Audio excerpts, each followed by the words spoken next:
Hi. Today I have a beautiful guest in our community. This is Simona.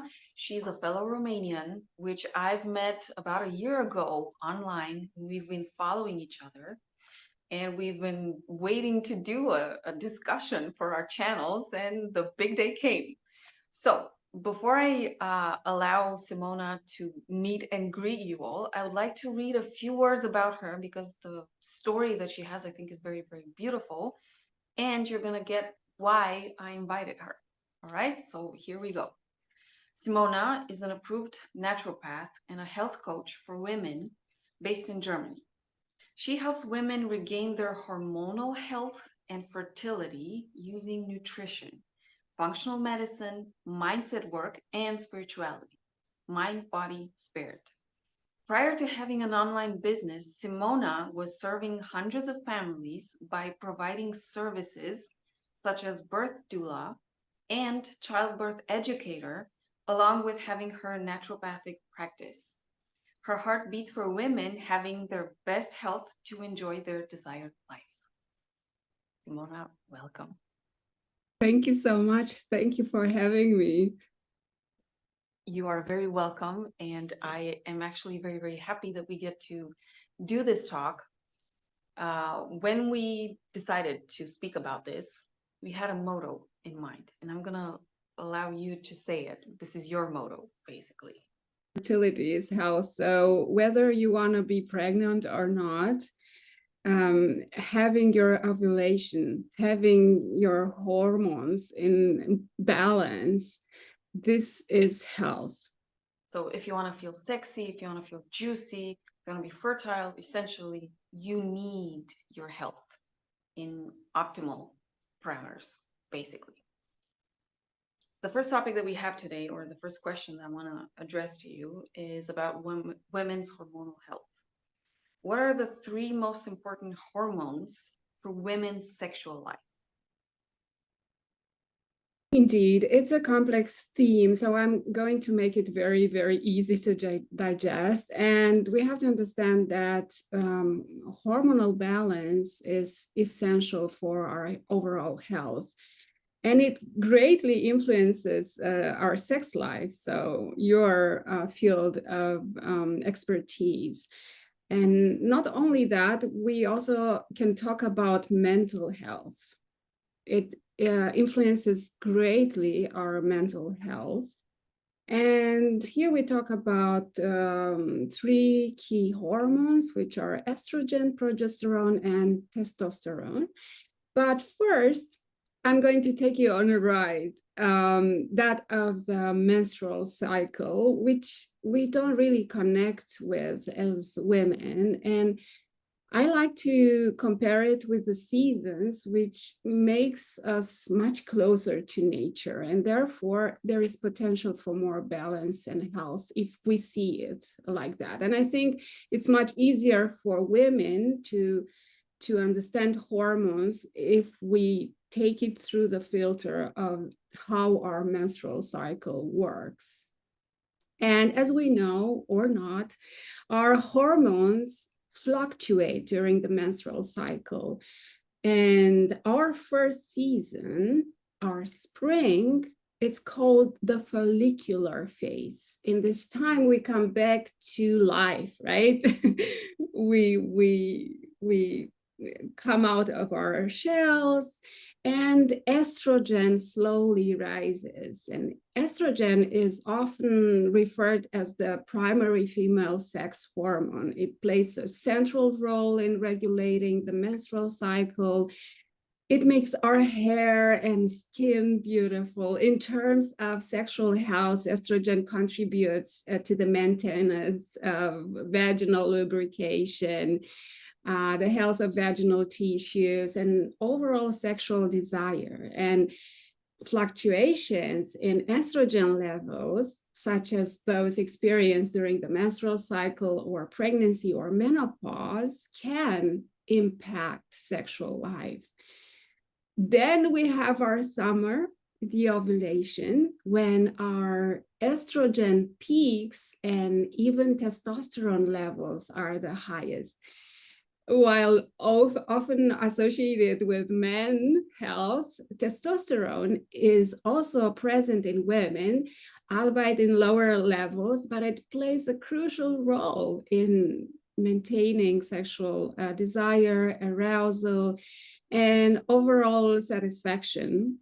And therefore, in the season, so in the summer, we might want to be more social, go on a date, be more daring, take initiative, go on a party, and our skin and hair might look amazing due to estrogen.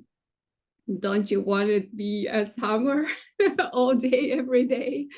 But then, yeah, autumn comes, which is called the luteal phase, in which estrogen plummets and progesterone starts to rise. And we naturally also have a rise in our body temperature.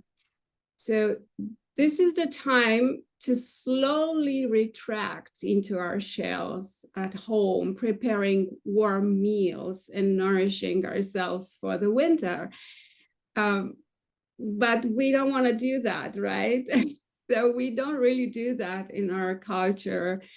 And progesterone, which normally should be rising at this time, is the calming hormone, the pregnancy hormone, and it is an essential hormone for women. It helps prepare the uterus for pregnancy or menstruation. And in the context of sexual health, progesterone can influence mood and stress levels, both of which are intricately linked to sexual desire and satisfaction. Because progesterone is linked to the neurotransmitter GABA, so GABA, which influences sleep and well-being. And it is linked also with cortisol, which is formed at the expense of progesterone. So cortisol will be produced out of progesterone. So when we are stressed, when we don't rest, when we don't sleep and nourish ourselves, we might lack progesterone in this time. And this is playing out in the luteal phase as premenstrual syndrome, for example. So, and in some other cases, even a serious condition related to the premenstrual syndrome, which includes debilitating depression, for example. So this is a sign that progesterone is lacking. And then the winter comes, the menstruation. Did we fill our chamber with goodies in the autumn? So this is the time for resting, for pampering ourselves, for contemplation, taking a break again from the noise of the crowds, even having days off work, and maybe being in women's circles. But unfortunately, most of us don't do that and push ourselves in this time too, still to be active and social and do our duties. And we just don't honor our natural seasons. So this is mostly because we weren't told that we are cyclical beings, and this is expected from us, from the society, to perform at our best and be on the highest of the highest peak. But life is also cyclical. So there are ups and downs, and there are times when you just need to rest. And this is a story about how hormones work in our bodies. And this is where this balance comes. When we don't respect this this cycle. Thank you. So in the winter, which is the hormone that is most predominant? Well, most of the hormones are going down. So yeah, so it's like starting over. Progesterone also it gets lower. So it's really a time to get inside and take a break, you know, from everything. It's Right. just a couple of days and the world won't go down if you do that. No. Certainly. All right. So, from your experience, in what context are women supported or encouraged to take care of their hormonal health? Hmm. Oh, unfortunately, we don't do so much about it until we have problems, isn't it? And sometimes big problems. I mean, big problems, because women are conditioned to do not listen to their bodies. And I am one of those women who had to learn the hard way. So my body had to break down in order to learn to take care of myself. I was that one who took care of others first. And we might be also conditioned to think that it's normal to suffer being in a woman's body. For example, when you have a menstrual cycle, that is normal to have pain, that is normal to bleed a lot, that is normal to have PMS or premenstrual syndrome. And I'm here to tell you that this is not normal. And there is a general disconnect and a lack of awareness on a collective level about women's cycles and hormones. I feel that things start to change, but it's not yet mainstream. And so that you can make yourself a view, up until recently, women were excluded from medical research due to the fluctuations in their cycles, and therefore they are unreliable subjects, right? So everything out there was tailored for men's health. Exercise, nutrition, even medication, doses of medication were proven on men.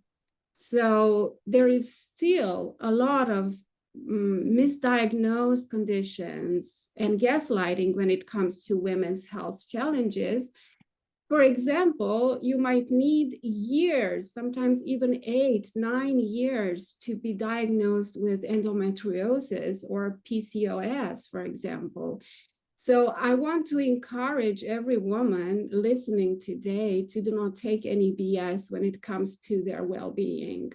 And the pill is not the answer to your hormonal problems. It's just lazy medicine.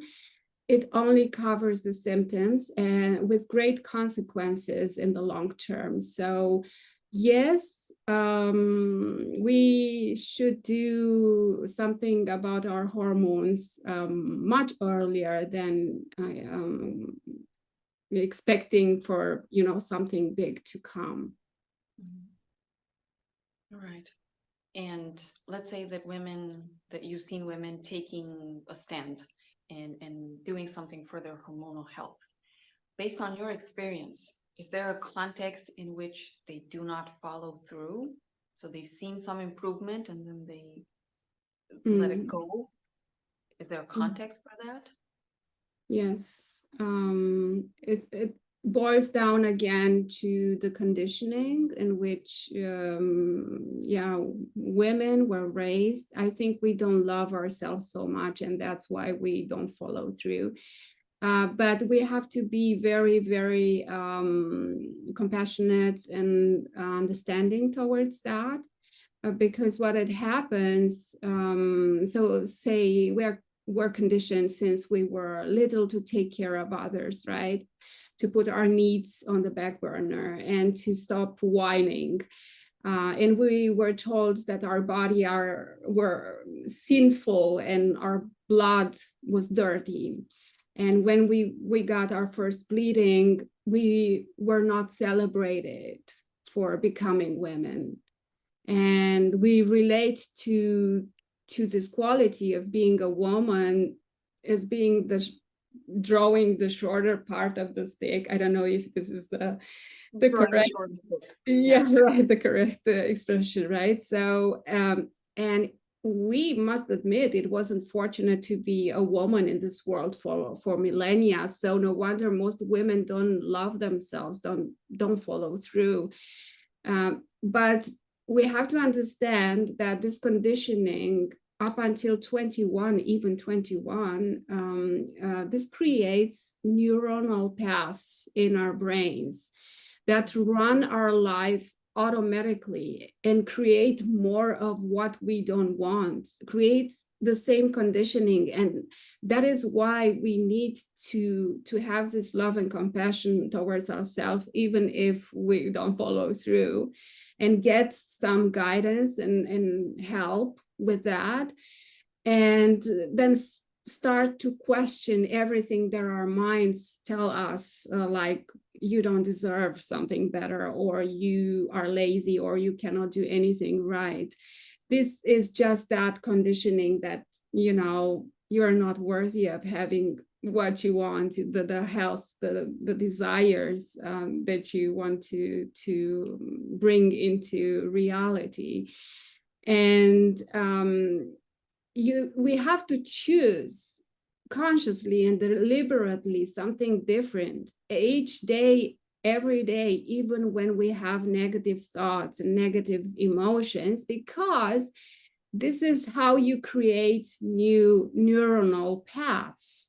And we can do this. We can change our conditioning. We can change our brains. Neuroscience has proven that we can change our patterns through practicing new habits, new thoughts.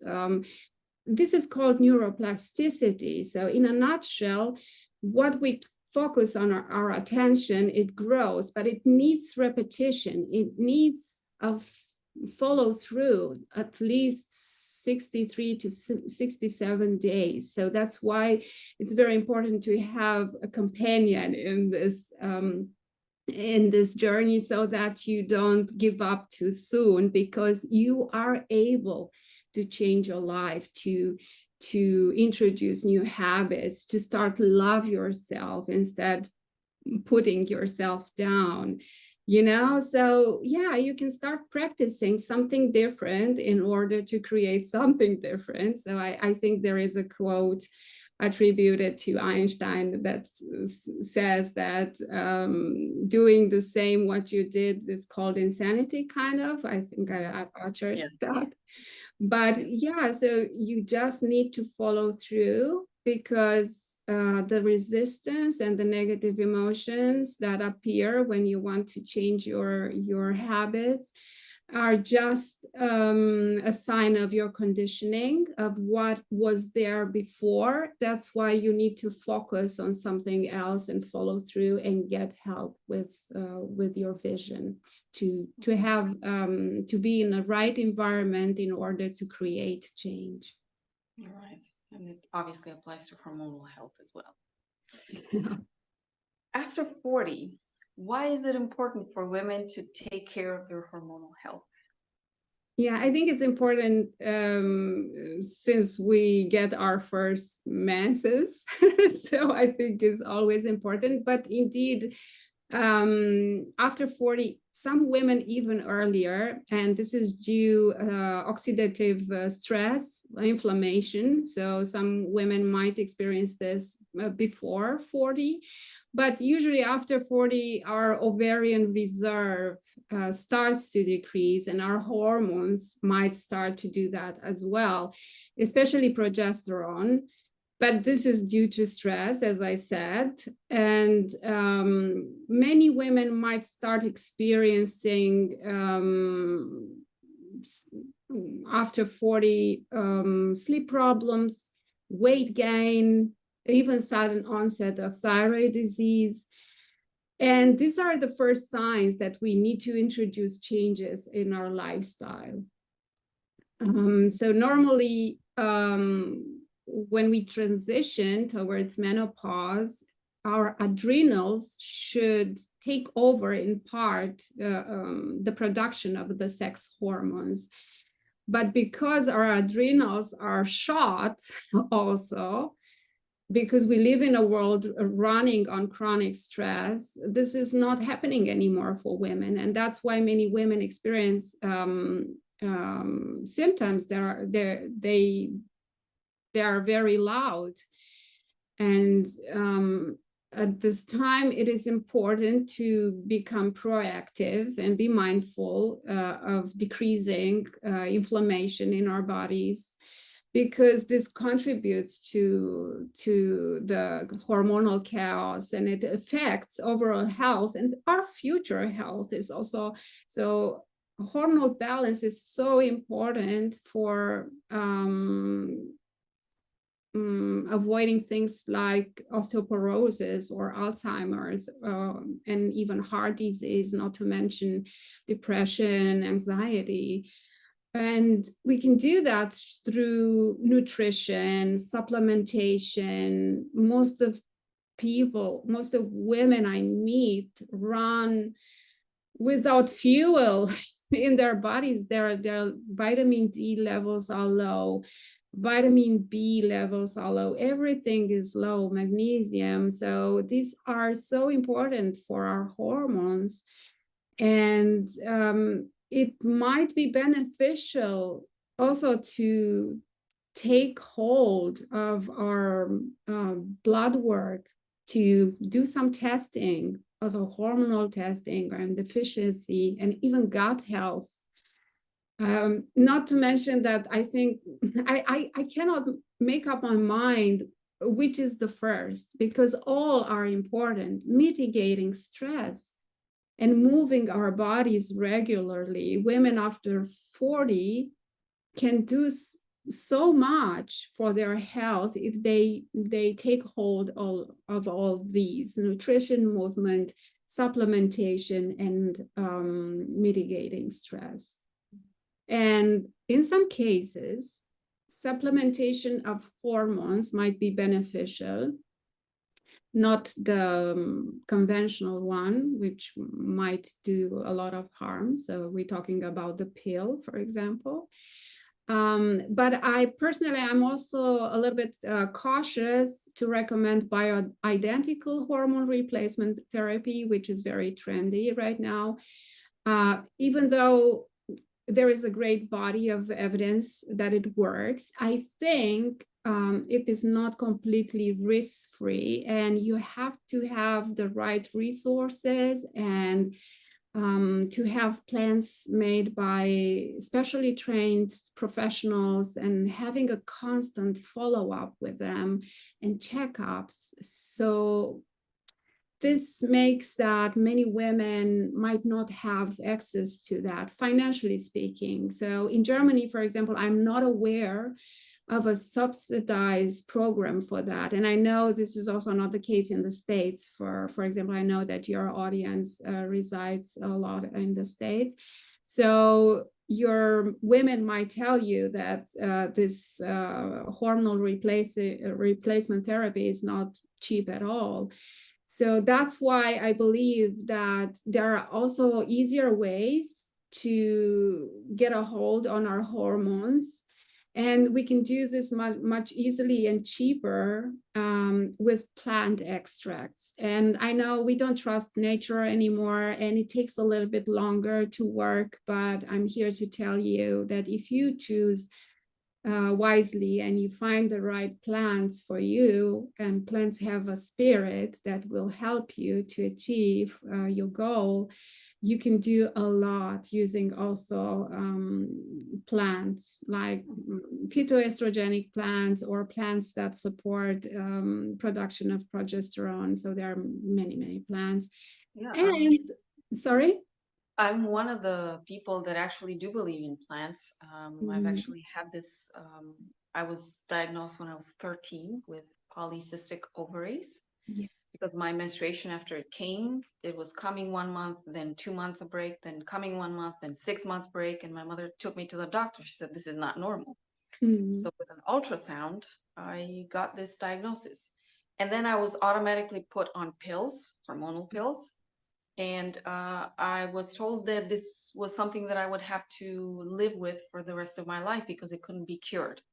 Now, fast forward to when I was 32, almost 33, I had another intimate condition, which I didn't want to treat with the antibiotics and all the stuff that the conventional therapy gave me, I told myself, look, this is really stupid, and I'm not going to put my body through that kind of stress. So I went to a naturopath with the diagnosis, and I said, look, this is stupid. I know I can fix it with more body-friendly treatments. Please help me with this. And it did take me 1 month as opposed to 10 days, the conventional treatment. Mm-hmm. And it involved I had to drink yarrow tea in my case, 1 liter per day. And I had to take other supplementation, like natural antibiotics. Yeah. And I also had to do physical treatment also, but I did the equivalent of the synthetic one. Mm-hmm. It did take longer and I was going bonkers, but I took that time to take care of my body. Mm. And I also went to acupuncture because when one disease hits, even if it's not that big, your body's kind of still stressed, so other things can happen. So I had what is it?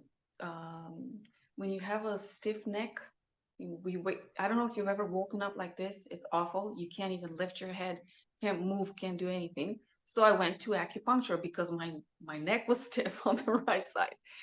So I was doing that whole treatment for a month. And at the end of the month, not only, okay, neck didn't have a problem, my stupid, silly little thing went away, but when I went to all the gynecological exams, at the end of the examination, the doctor was like, okay, we're done, we're good. And I said, wait a second, you didn't tell me about my polycystic ovaries. So the man looked like ultrasound. He looked, he moved the thing in all directions, said, no, you don't have them. I said, Yeah. sir, but a month ago I had them. So I Yeah. don't know what happened a month ago because it's a clinic, so they assign you have a record there, not necessarily the same doctor. He said, I didn't see you the last time. I don't know who it was, but right now I'm not seeing those. I love Every it. time since that, and it's been what, 8 years since then. Mm-hmm. Every time I go to get a checkup, I never hear polycystic ovaries anymore. Amazing. I'm like, had anybody told me when I was 13 that I could have cured that thing and not have all the complications? By the way, I was 13 at the time. I took the pill for 3 months, and then I told my mother, Mom, I'm not taking hormones anymore. Take it away. Like I didn't know much back then, but I was like, no, hormones. What are we talking about? That was the 90s. So we had a different perspective on even food that is hormonally treated, like chicken and other sources of meat that were exposed to a lot of hormones. Mm-hmm. There was a lot of consciousness around us, I think, because I had a lot of older people in my family still alive back then. They were like, no, this is not good. Take the natural grown stuff. So I'm one person that saw it on myself. I even called the person that gave me the treatment. I called and I said, I really want to thank you. You helped me saw something that I was told when I was 13, when I first got my menstruation, that I couldn't heal it. Mm-hmm. With plants, with natural stuff, and acupuncture because of my stiff I neck. love that, Liana. And I think most of us nowadays look for a magic pill that takes our pain away. But when we work with the nature, it may take longer, but we have also time to sit with ourselves and our emotions and our thoughts. So I think this process, it's made to heal entirely and not only, on the physical level. So as you were going through that 1 month process of healing yourself, you wanted to get better. You loved yourself so much so that you walk through this. So you wanted to get better. So you had a shift in your consciousness. So you healed yourself holistically. So that's why I'm here to tell women to do not fear hard work. If you don't do the hard work, the hard will come to you later. So don't look for magic pills. The healing is in, looking at yourself as a whole being, and the nature will help you. The spirit of the plants will help you. So I have amazing results also, like in a 3-month period of time with Vitex, Agnus castus. So this is a wonderful plant. or as you mentioned, yarrow, and black cohosh, and many plants that work, but you have to also corroborate that with nutrition and vision and positive mind. You have to be a whole person again. So this is the value in using plants for healing yourself. And I also use something that is called homeopathic bioidentical hormones, which mostly are prepared from plants, say yam root, so wild yam root, and the doses are so small and similar to our hormones that they don't do harm. So with HRT, you might also get problems if you don't get the right prescription and you don't follow through with a specialist, but here there's no risk using that. So this is something that is very popular in Germany. I'm not aware of this being available in other places, but maybe you heard about creams, progesterone creams, for example, made out of wild yam, say. So this is like helping progesterone. So what I want to say is that we have so many solutions in this world, but first you have to just work on the pillars of the nutrition, the supplementation movement, and putting your mind to peace, to bring some peace into your life. Yeah, I'm really happy we spoke. And you actually answered, because I had a lot of other questions, but you actually answered them in advance. I didn't get, like, we were going to talk about food, we were going to talk about after the age of 50. So all of the stuff that basically we said can apply. Any woman above the age of 30 is going to benefit if they take care of themselves in such a way. And after 50, you can still enjoy a vibrant sex life, right? At least I hope so. I'm 47. If you think it, you can. If you take care of yourself, sure. For sure. So I just feel like I'm just starting over now, and I just still have at least 30, 40 years of enjoying a sex life. So for that, you need to continue the good work of taking care of what you eat, of movement, and strengthening your muscles, right? After 50s is very important. Resting, sleeping, loving ourselves. And we need that good estrogen for our healthy vaginal tissues. Like I said, it's important also for muscles. Testosterone is so important. So many women have low testosterone and they feel they have no libido, no, power of do actions. So this is a sign of low testosterone, and you can test that too. So I think it's very important to be mindful that you have a lot of solutions, and in a world filled with information, what we only need is to have so much love for ourselves in order to implement all of that. Mm-hmm. So where can people find you? Because I'm sure there are a lot of women that would love to dive more into your work and maybe get a consultation also. Yeah, so actually I haven't updated my English website for a long time now, but I will give it to you so you can still get into my email list, and this is how we can communicate, and you can book discovery call with me, a 30-minute discovery call, so that you can see if what I offer it's helpful to you and your goals. And I think there's also a consultation on my website. So I'm going to start in a short while to do also Instagram in English. So up until now, I was concentrated on the Romanian market, and it's been on a back burner, so to say. But I work also with English speaking clients. So my website is simonatanasa.coach/en from English. But you can go also on my normal website, simonatanasa.coach, and translate my website and see what I do.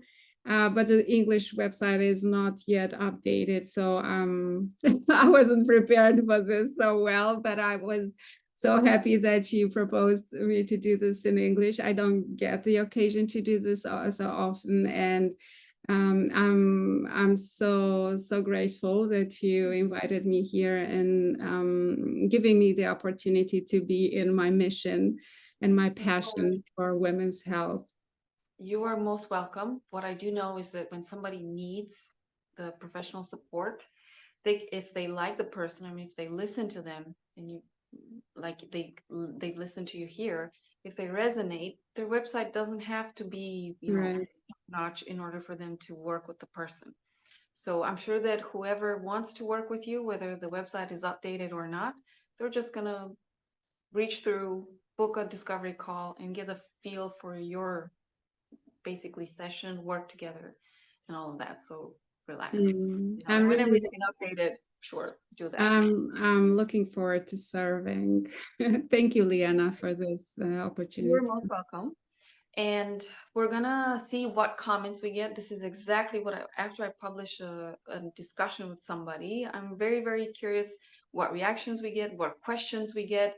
If boys and girls, if we get criticism, please make it constructive one, okay? I haven't seen anybody on my channel basically being, rude or anything, but in case somebody has a thought like that, just be warned, okay? If it's not constructive, I'll take care of it.